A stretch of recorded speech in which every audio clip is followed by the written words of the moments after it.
Hey mamas, welcome back to Black Mamas Do Science. Today we have a really cool experiment. We will be making a density jar.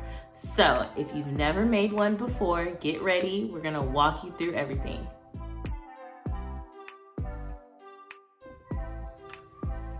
Okay, y'all hear Dex in the background singing?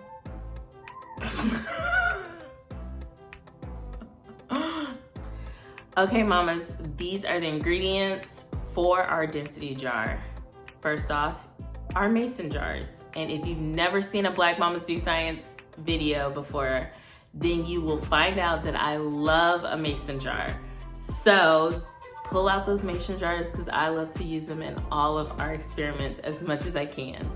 The other thing you will need is food coloring. You need to pick 2 colors, and preferably 2 colors that you know will mix well.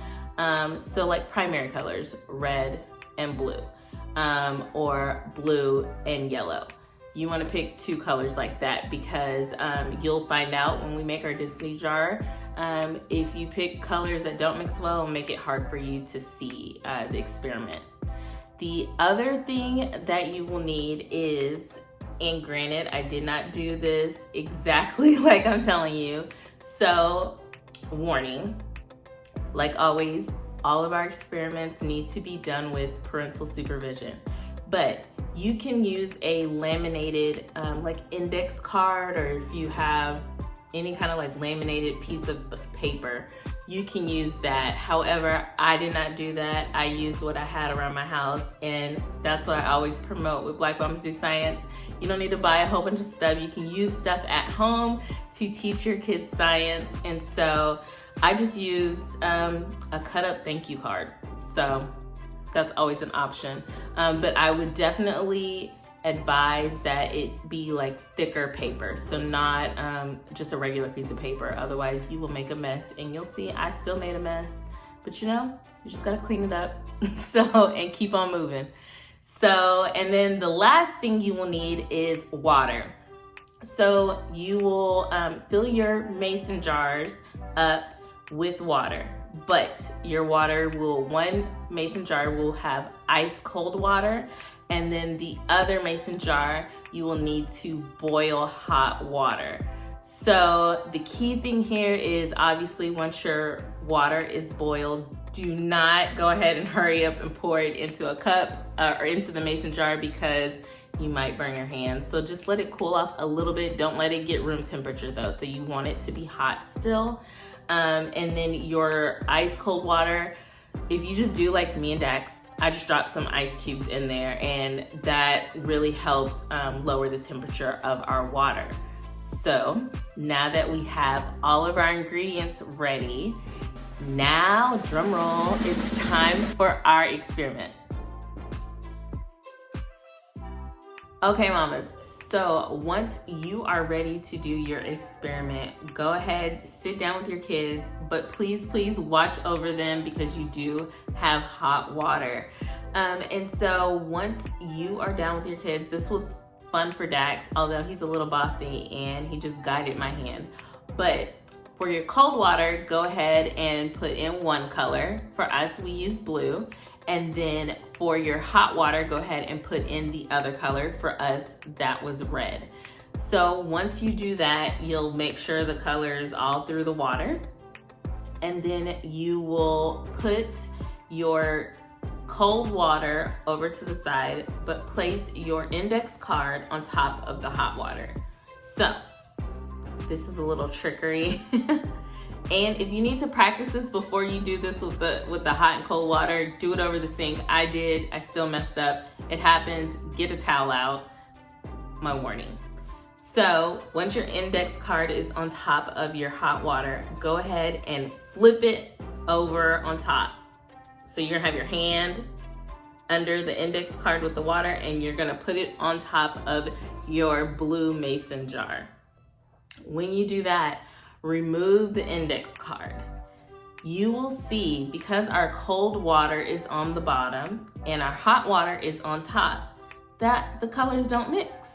Your red, if you're using red for the hot water, will stay on the top, and your cold water, if you're using blue, will stay on the bottom.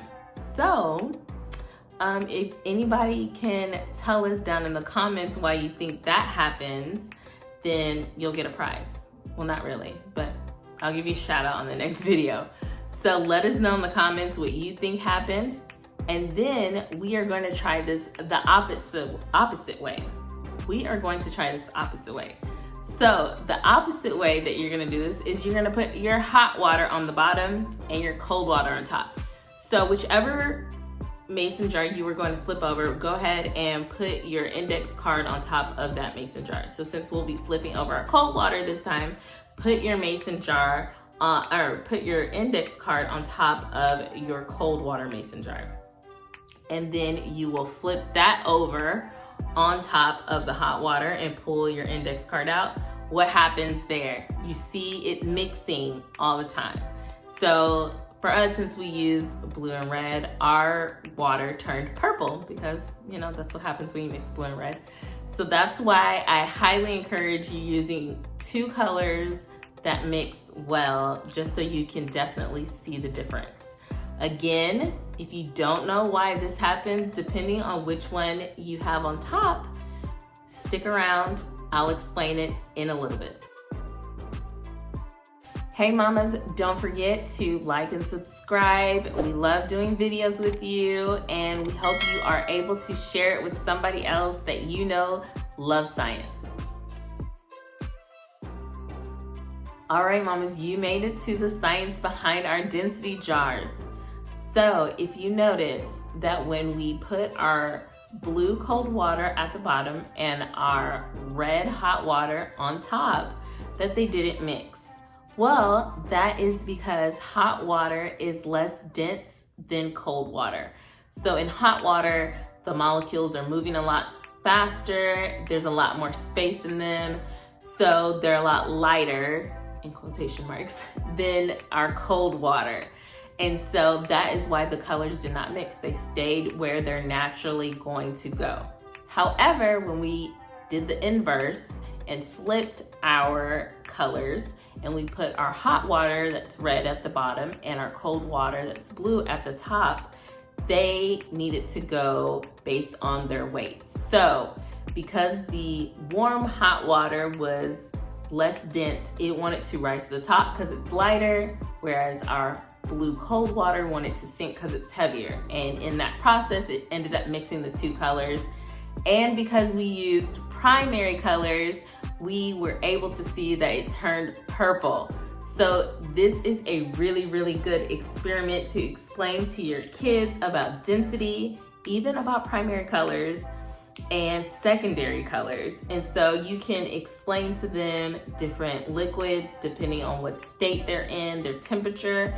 They will weigh different and they won't mix, even though they might be the same liquid. So we had so much fun doing this experiment, even wasting water everywhere. That was fun for us. Dax loved it. Loved splashing in the water when I spilt it. And I tried this experiment a ton of times, and it's still really cool when you think about it, that they just stay in the same spot. And I just kept looking at it over and over again. So this is probably one of my really, really favorite experiments, I think, just because I didn't think that would happen. So let us know in the comments what you thought about it. How did it go? Did you waste water everywhere? I love to hear those stories. And so we hope you enjoyed this experiment, and we will see you next time. Bye, y'all.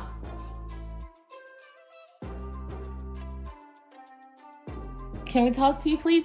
Excuse me, we're trying to get a video. Scientist Dax, wait a second. Scientist Dax.